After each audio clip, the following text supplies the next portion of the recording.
Yo, salut tout le monde, ici Akous. Alors, aujourd'hui on va partir sur la classe SRAM. Donc j'ai choisi le SRAM Ken Kartana pour une seule raison, c'est pour le body, hein. On va voir que le deck n'est pas du tout centré sur son actif ni son passif, c'est surtout pour le body. Donc une 4,42, un 4 points d'attaque, c'est vraiment très appréciable. Et bon, je dis ça, mais quand même le passif peut me servir dans certains cas, hein, parce qu'il faut savoir que l'effet assommé proc avant l'attaque au corps à corps. C'est-à-dire que si vous protégez un de vos flancs avec un de vos pièges, et ben le compagnon qui va vouloir vous attaquer, ou le personnage qui va vouloir vous attaquer sur la case qui vous est adjacente, va directement être stun, donc assommé, avant d'attaquer. Donc ça vous protège pendant un tour, quoi. Donc on va voir le deck. Alors, encore un deck qui se base sur un compagnon. Cette fois-ci, on part sur Gultar. Donc Gultar, je l'ai très très rarement vu, hein. J'ai dû le voir une ou deux fois. Donc je me suis dit, bah, je vais le tester. Donc l'idée, c'est de balancer Gultar T4. Donc étant donné que Gultar coûte 9, hein, ça veut dire nécessairement un tour avec 3 de jauge. Donc avec les SRAM, c'est très simple, hein. Double piège. Double piège, ça fait 3 jauges, hein, avec celui-là, le piège huilé qui donne plus 1 à la jauge feu lorsqu'on fait un assemblage. Et pour les autres sorts SRAM, il y a beaucoup de sorts qui donnent beaucoup de génération. C'est-à-dire le massacre plus 2, la fièvre noire plus 2, jusqu'en enfer plus 2. Donc ça fait des très gros sorts qui donnent beaucoup de génération. Sinon là, le combo 6ème sens into Badabox, ça fait encore plus 2. Et d'ailleurs ça donne un PA. PA qui va nous être utile pour activer le sort de Gultar. Et en dernier sort, j'ai mis Peau d'ombre. Alors je sais qu'il est buggé, hein, mais c'est pour les 3 PV. Parce que étant donné que j'ai besoin que de ça finalement, voilà, je me mets ça et en plus c'est pour prévoir lorsqu'il sera plus buggé, c'est ce sort là que je vais choisir. Voilà. Mais au moins je profite des trois PV. Sinon j'ai testé une version avec passe-muraille pour essayer de me barrer lorsque ça devient un peu chaud. Mais voilà, je pense qu'à l'avenir ce sera cette version qui sera bien plus optimisée. Alors ensuite au niveau des compagnons, donc évidemment il y a Gultar. Ensuite, pour pouvoir temporiser en fin de partie, parce que vu que c'est que T4 que je mets mon premier compagnon, évidemment je vais me prendre beaucoup de dégâts. Je prends ça pour temporiser, donc la championne sanglote garde du corps. Ensuite j'ai mis le maître égrener en 3 PA, parce que ça peut proc l'explosion avec les pièges, pourquoi pas. Et quand j'ai construit le deck, je me suis dit la championne périmée me sert à rien, hein. Sauf que maintenant, avec le recul, je me dis que ça pouvait éventuellement me servir pour le sort de Gultar qui coûte 7, au cas où on me volerait mon PA. Donc une version comme ça peut également marcher. Sinon j'ai mis Séraphin parce que Igror ne me sert à rien. Parce que l'état huilier, il me sert à rien. Si, il me sert parce que je peux quand même m'en servir jusqu'en enfer, pardon. Donc du coup il me sert pas à rien. Mais j'ai voulu tester le Séraphin pour réduire les PA d'un réserve adverse. Et ça peut servir dans certains match-up où on veut pas lancer Gultar au début. Notamment les match-up là où les adversaires veulent invoquer leur légendaire. Voilà. Je pense avoir fait le tour, oui. Donc bah c'est parti pour le gameplay. Alors premier combat, on est contre un ennemi Epsa Scalpel. Donc je vous ai passé le tout début parce que l'adversaire n'a pas agi jusque là. Donc on est contre Bloom, c'est quelqu'un du Discord. Alors il se fait la petite picouse, j'imagine que c'est pour la double jauge. Donc T1, voilà, massacre, hein, pour ramener mon piège et générer 2 de jauge. Donc j'avance, je feinte le fait d'être plutôt agressif. Ou alors plutôt c'est juste que j'ai toujours l'habitude de faire ce move. Enfin bon. Donc là il se met triple cœur. Donc les cœurs qui proc à chaque début de tour. Alors donc ce que je vais faire, je vais encore m'avancer. D'accord. Donc je pense que c'est une des premières games que j'ai faites avec. Et je mets double piège pour essayer pour protéger un de mes flancs. Donc je suis obligé de les coller, hein. Je peux pas mettre les 2 pièges, un de chaque flanc, parce que sinon ça ne proc pas l'effet d'assemblage. Et c'est pas ce que je veux. Donc je suis déjà à 5 de jauge, hein, T2. Alors, donc mon adversaire qui met beaucoup de temps à réfléchir.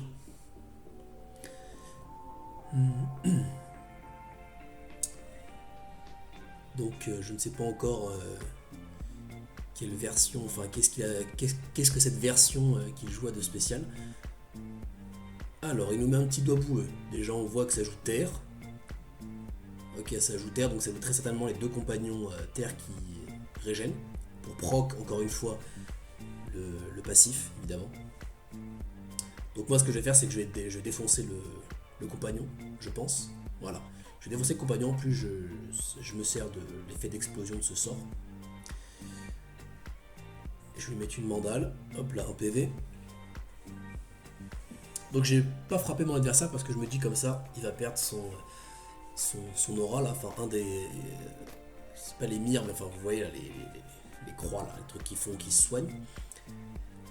Donc il nous joue le sort qui rajoute de la jauge dans chacune de ses jauges. Alors là il sacrifie son compagnon. Peut-être qu'à ce moment là il se dit que je suis un SRAM full piège et que donc c'est un move intéressant d'enlever mes pièges, mais bon, la vérité c'est que je n'ai absolument rien à faire. Donc j'ai cyclé sur mon massacre, comme ça je peux récupérer mon piège, et là j'envoie Gultar et c'est parti. Et là c'est parti. Alors là ce que je voulais faire c'était l'empêcher d'avoir accès aux coins. Donc Gultar par ici, moi par là, comme ça il ne peut pas avoir les coins. Comme ça il aura toujours plus de 2 flancs exposés. Alors maintenant il faut savoir que c'est Gultar qui prend les dégâts maintenant, directement. Donc son passif il ne sert plus à grand chose pendant un petit moment. Alors, qu'est-ce qu'il va nous faire? Donc il se transforme en, je sais plus comment c'est, Arco de Mortis, truc comme ça. Donc 2 PM. Ensuite il va me virer mon point de jauge. D'ailleurs là c'est à ce moment là que j'aurais bien voulu avoir la championne périmée pour le bon de Gultar. Bon tant pis. Alors il m'a bien encerclé. Mais bon lui aussi hein, je vais l'encercler et je pense qu'à la bataille des dégâts avec un Gultar sur le terrain je vais être plus performant. Donc là je me récupère directement un PA, ce qui est une erreur, parce qu'en fait je vais me le faire enlever juste après. Ouais. Donc ouais je pense que c'est une des premières games. Là on voit que je passe la souris sur le bon du Gultar, je me dis ah tiens trop bien je vais l'envoyer au prochain tour. Ou pas. Donc là il se fait un soin, encore pour proc son passif. Là je me fais encercler. Donc j'ai plus que 21 PV et là c'est le moment où le garde du corps là va avoir tout son sens. Je commence par un snack au corps à corps. Je fais un sort qui me fait 2 de jauge, en plus je récupère 4 PV. J'envoie le compagnon et je me barre. Comme ça il n'y a que... Enfin elle peut se faire attaquer que par un seul adversaire au maximum. Sauf s'il invoque un autre compagnon évidemment. Donc il fait son explosion des soins. Voilà, ça proc encore le passif. Mais bon.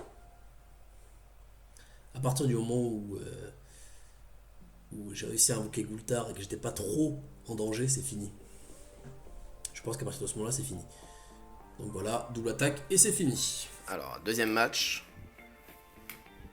Je suis contre un Yup cœur froid. Donc T1, j'ai fièvre noire, ça me sert à rien. Je préfère faire 6ème sens Badabok. Je me génère 2 de jauge, plus 1 point d'action dans ma réserve. Et je termine mon tour. Donc mon adversaire, ok, ça a l'air d'être un Yop classique, de glace qui joue haut. Donc il génère 2 de jauge, plus 2 points d'action. Alors j'ai massacre, T2 ça me va très bien, il manque un piège, donc c'est très value. Ce qui fait que je lui inflige 5 dégâts, et qu'en plus je pioche mon prochain sort. Donc c'est vraiment un sort très intéressant je trouve.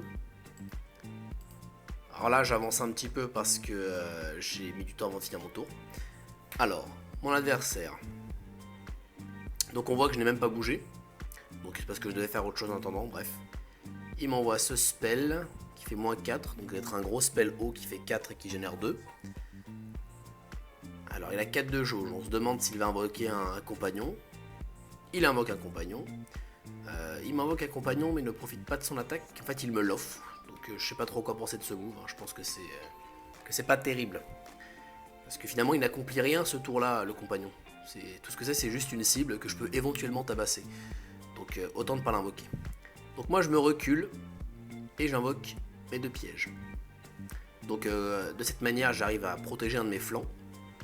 Alors je peux pas mettre un piège dans chaque case adjacente parce que sinon je ne proc pas l'assemblage et c'est précisément pour ça que je les ai mis.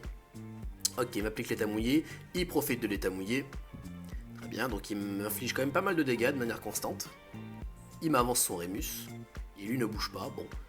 Donc il m'offre une cible. Là je fais la fièvre noire, hein, je profite de l'explosion. Parce que c'est le sort le plus faible hein, pour générer 2 de jauge. Donc si on peut utiliser l'explosion, on le fait. Donc là j'invoque Gultar, voilà le compagnon qui s'est fait éclater. Donc Gultar qui a 5 points de mouvement, qui fait très peur. Je peux l'atteindre de vraiment loin. Alors, mon adversaire réfléchit. Il a actuellement 2 de jauge haut. Ok, il veut faire une Algarade pour commencer à se refaire une main. Alors, je sais pas trop quoi penser de son choix de focus Gultar, dans la mesure où Gultar a plus de points de vie que moi. Donc, je me dis que tant qu'à faire des dégâts, bah, autant qu'il soit sur moi, parce que s'il me tue Gultar, je ne suis pas mort, mais l'inverse n'est pas vrai. S'il me tue moi, bah, je serai mort. Bon, voilà. Il invoque son gousset, ça génère 2 de jauge. Il tape mon Gultar. Donc je vais profiter voilà, de l'état huilé pour me régénérer un petit peu avec jusqu'en enfer. Je défonce son gousset. En fait, il m'a offert son gousset. Si votre compagnon ne peut pas accomplir l'attaque au corps à corps, ça ne sert, je trouve, ça ne sert à rien d'envoyer dans la mêlée. Il consomme l'état mouillé pour se donner un point d'action, je crois. Donc il a quand même 4. D'accord, heure de gloire, ça met de la jauge, enfin de la réserve, je savais pas. Du moins, j'avais pas fait attention. Alors, moi je vais avancer tranquillement. Je mets mes 2 de jauge. Là, je pouvais invoquer la championne sanglante, mais non, je suis pas en danger, donc je préfère invoquer Séraphin pour lui enlever des points d'action, ça va le gêner. Alors, le placement du Gultar, je suis pas fan. J'aurais dû le placer dans l'autre extrémité, là, pour vraiment l'enfermer. Donc le Yop va prendre la fuite. Il va même faire un bond. Donc comme ça lui permet d'être dans l'autre coin. Hors de portée de mon Gultar. Non, pas du tout. Il est à portée de mon Gultar. Donc je sais pas. Donc il essaye éventuellement de bloquer. Mais vu que je ne suis pas en ligne avec lui, ça ne bloque absolument rien. Je peux y aller. Ah non, je suis d'accord. Je le préfère focus son compagnon, c'est vrai. J'ai pas besoin de rusher, hein, parce que je suis bien, j'ai beaucoup plus de compagnons que lui, j'ai beaucoup plus de points de vie que lui. Donc tant qu'à faire, je temporise en tuant chacun de ses compagnons. Sachant que le Yop n'a pas de sort pour ressusciter les compagnons. Hein. Donc en théorie, il n'y a pas de problème à ce niveau-là. Il n'y a pas de perte de value à focus les compagnons. Donc mon adversaire, donc il réfléchit. Alors selon moi à ce moment-là de la game c'est plié hein, parce que j'ai Gultar, j'ai Séraphin, j'ai plus de vie, j'ai plus de jauge, enfin c'est... À ce moment-là ça me semble compliqué de remonter. Donc mon adversaire décide de ne pas abandonner, hein, très bien. Alors j'envoie Gultar, je l'envoie ici. Alors, où est-ce que je vais me placer? Donc, Podombe, là, ça aurait été pas mal hein, pour temporiser un tour, mais bon, malheureusement, ça bug. Parce que j'ai pas forcément besoin de m'exposer, mais bon, je le fais quand même, hein, étant donné que je suis relativement safe. Donc, je profite des doubles pièges into Maître Egrainer, donc comme ça me fait de l'explosion. Donc, comme quoi, il sert quand même, hein, bon. Après, je suis bien dans la partie, donc est-ce que prendre un compagnon qui permet d'être mieux dans une partie, c'est intéressant? Parce que si je suis bien, finalement, j'ai pas besoin d'être mieux dans une partie. Ça aurait été mieux les compagnons qui me sortent de situations... Enfin bref. Donc là, je tape. Il y a beaucoup de flancs exposés. Je vais même faire le bond, comme ça. Je peux taper malgré l'inciblable. Et je pense que je vais finir encore. Oui, 4 points de dégâts. C'est bon. Troisième match, nous sommes contre un Xelor régulatrice. Alors, Xelor, ça fait peur. C'est très fort. Donc on voit qu'il gagne 2 points de vie au début, donc soit il joue même pas mort, soit il joue l'éternité. Donc là il utilise son sort de classe qui lui donne un de réserve du coup avec son passif. Donc là je mets l'état huileux et mon sort à 4. Alors je vais rester sur le coin. Je pense que c'est une erreur de faire ça parce que du coup on dit à notre adversaire notre plan de jeu. Peut-être que si j'avais avancé, il aurait reculé à ce moment-là. Bref. Donc là, il m'envoie un spell. Donc là, il m'envoie un ruelle dans la bouche T2. Donc ça calme, hein. Donc c'est vrai que Xelor, C'est très fort au niveau de la génération de jauge. Et à la limite, j'aurais mis un gameplay comme ça pour les super mages, hein, si jamais ils mettaient les super mages pour plus tard. Mais je vois pas ce que ça fait chez les Xelor, une génération de jauge aussi énorme. Bref. Alors. Donc je décide de focus Ruel. Hein, je suis encore à 2 tours de mon Goultard, donc là c'est très compliqué. Hein. Donc là, l'adversaire m'agresse. Ouais. Ça va être compliqué. Je vais avoir encore 2 tours sans compagnon. Alors là, il me remet les taboueux. Donc voilà, je suis déjà encerclé. Mon adversaire a un bouclier, il se régénère. Donc à ce moment-là, je me dis, bon, ça sert à rien de focus l'adversaire parce qu'il va se régénérer. Je vais générer mes jauges. À ce moment-là, je me dis ensuite que je vais gérer plutôt ce compagnon-là. Donc là, j'ai pris le parti de ne pas changer mon plan de jeu et de jouer Goultard. Parce que étant donné qu'il m'avait envoyé un gros compagnon T2, je me suis dit, si j'envoie mes petits compagnons, ils vont pas du tout faire le poids. Donc là, il enlève mes pièges. Mais bon, c'est pas grave, hein, c'était juste pour la génération. Donc encore le rayon obscur qui donne beaucoup de jauge. Le cadran. Qui coûte pas cher et qui donne un de jauge. Enfin bon. Ensuite. Donc là. Est-ce que je vais envoyer jusqu'en enfer ou est-ce que je vais envoyer fièvre noire plutôt. J'envoie ça, je mets Goultard pour protéger mon flanc et je vais commencer à tabasser mon ennemi. Allez, 5.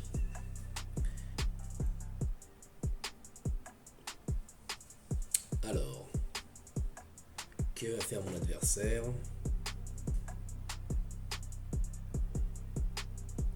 Pour l'instant, il réfléchit, il a 3 cartes en main, donc c'est relativement peu.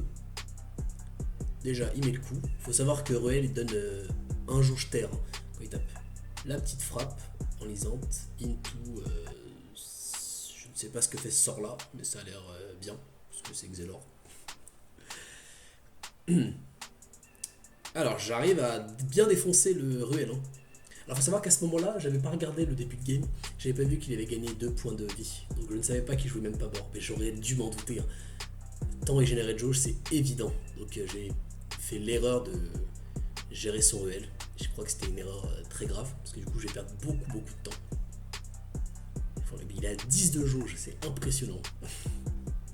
Voilà, même pas mort, et là je suis bon. Il me tape au corps à corps, j'ai 8 PV, je suis pas bien du tout. C'est là que le garde du corps va faire l'effet. Donc déjà je profite, voilà, le vol de vie, et le garde du corps que j'envoie très loin, hors de portée de toute attaque. Et je focus maintenant le Xelor. Je sais que les compagnons ça sert à rien de les focus maintenant. Je suis convaincu, donc focus Xelor. Et alors quand vous jouez contre Xelor, attention, regardez combien de PV il gagne au début. Hein. Si vous voyez qu'il gagne 2 PV, donc c'est soit il joue éternité, soit il joue même pas mort. Donc si vous voyez qu'il génère beaucoup de jauge, c'est très certainement même pas mort. Donc à ce moment-là, il faut se dire, je gère pas les compagnons. Voilà. Je pense que c'est une marge de manœuvre qu'on peut avoir sur ce genre de deck très fort. Voilà. Après, je sais pas ce que ça vaut, mais c'est un début de réflexion. Donc là, je vais essayer d'envoyer mes sorts qui font plus de dégâts possible. Donc avec Goultard, ça descend vraiment très vite. Hein. Il est à 10 PV maintenant. Il y a 2 tours, il était quasiment full life. Donc je suis à 12, il est à 10. J'ai plus de points de vie que là. S'il reste là, il est mort. S'il reste là, il est mort.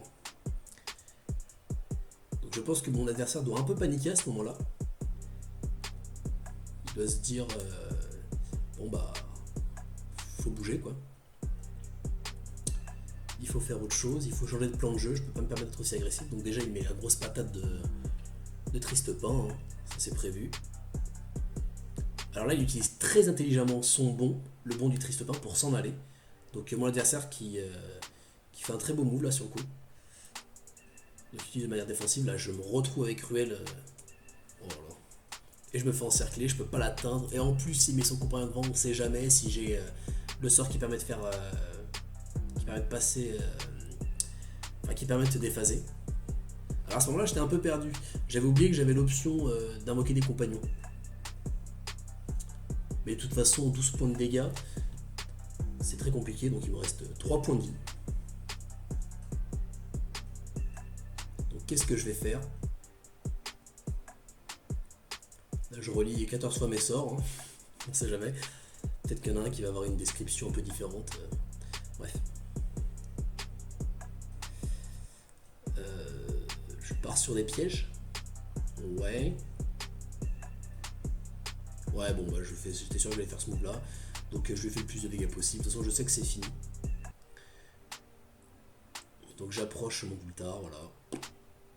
Et malheureusement, ça va être terminé. J'ai même pas fait mon attaque au corps à corps. Ah si, je vais quand même la faire. Et j'ai même abandonné, voilà. Parce que je savais que j'avais perdu. Mais son deck, je le trouve vraiment très intéressant. Bon, certes, Exelor, c'est fort, hein, c'est très fort. Mais je trouve intéressant le fait qu'on trouve beaucoup de choses différentes. Il y a encore une version avec Amalia qui permet d'envoyer des sorts terre très très peu chers, bref. Donc c'est sur le coup là je suis vraiment, enfin moi je suis vraiment content de ce que fait la communauté, donc ne pas s'appuyer sur les acquis et vraiment chercher toujours de meilleurs decks, de nouveaux decks.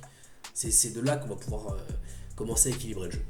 Cette vidéo est donc finie, donc si elle vous a plu, n'hésitez pas à mettre un pouce bleu ou à vous abonner, et moi je vous dis à la prochaine. Ciao.